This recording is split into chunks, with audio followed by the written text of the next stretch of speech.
Hey, so good morning. It's shooting day, July 24th. It's about 5:45. I just wanted to give you a quick lay of the land. We're out here in San Francisco. That's the ocean in front of you. We're going to be walking to my house. I just wanted to illustrate how close to the ocean we are. It's freaking freezing because it is July in San Francisco. I think Mark Twain is said to have said that the coldest winter he ever spent was a summer in San Francisco. Of course, he didn't really say that, but nobody seems to care anymore. So we're just gonna go a few houses up here, where we're gonna talk a little bit about what it is that I fear. We're also gonna try to get my wife up out of bed. Normally, 10 years ago, I wouldn't be up right now. But I just had a new baby, so once you have a baby, you're never really fully awake. You're never really fully asleep, which makes it ideal for shooting on empty streets in San Francisco, near the ocean. So this is my station wagon. I haven't had one of those before either. And we're gonna go up the stairs to home. We're going to be going out to the backyard. Hey, so I'm shooting this myself. My wife's right inside, trying to get our son to cooperate. So we're out here in my backyard. You can see the way these blocks are arranged.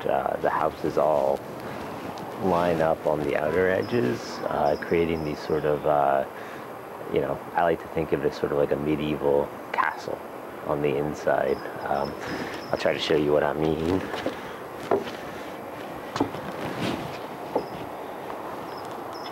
So if you look down, you can see all these yards. It's our neighbor's yard. Very manicured and very green. This is our yard. This is what I want to talk about today. Our other neighbor's yard, totally desolate, and you can see it goes way back into the distance. So the point is, there's a lot of space, and this is not unique.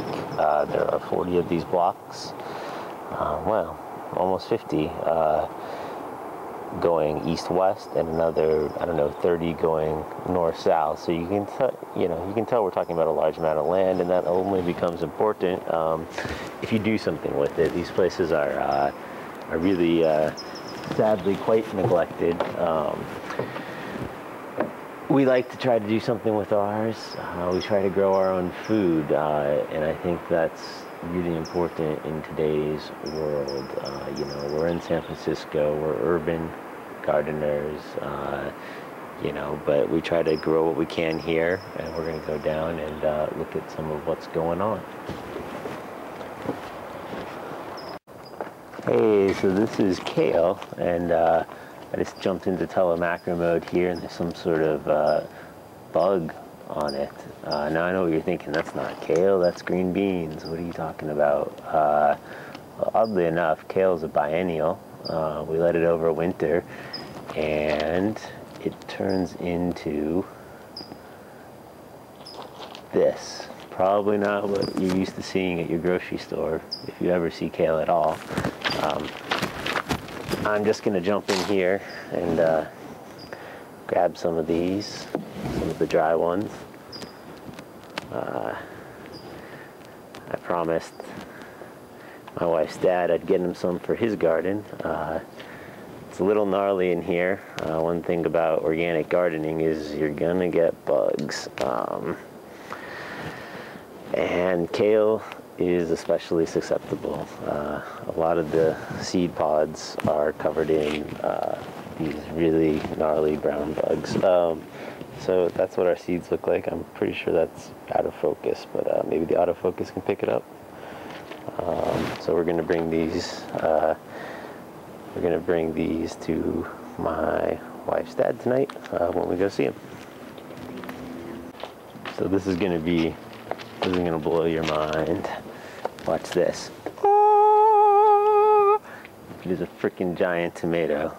Actually, it's very, very small. The reason I'm showing you this particular tomato is 2 years ago, we were at the organic produce store,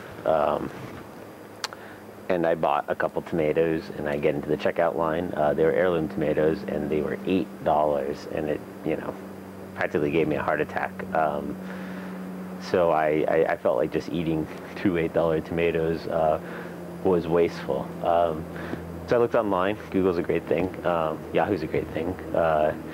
And I figured out you could save tomato seeds. You have to go through this incredibly Byzantine process whereby you ferment the seeds and dry them out. So we did that, planted them all last year, got nothing out of it. None of the plants grew. Still had some seeds left over in the refrigerator this year. Decided to pull them out. And lo and behold, they grew, and that is an $8 heirloom tomato, which we are looking forward to eating later this season. All right, so next up we have this scene of desolation. These are chard. Chard is another biennial.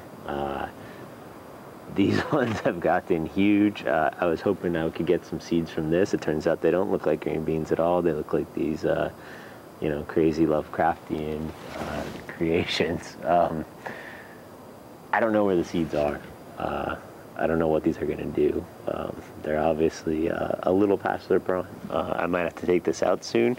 And behind them, we have one of our garden success stories. These were our peas. They are also past their prime. In fact, this is probably last pea pod we'll get this season. But this, little row of plants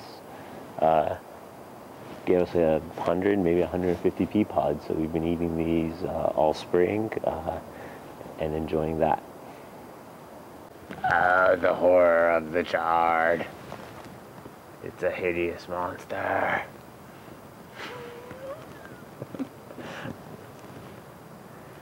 That's pretty wild looking.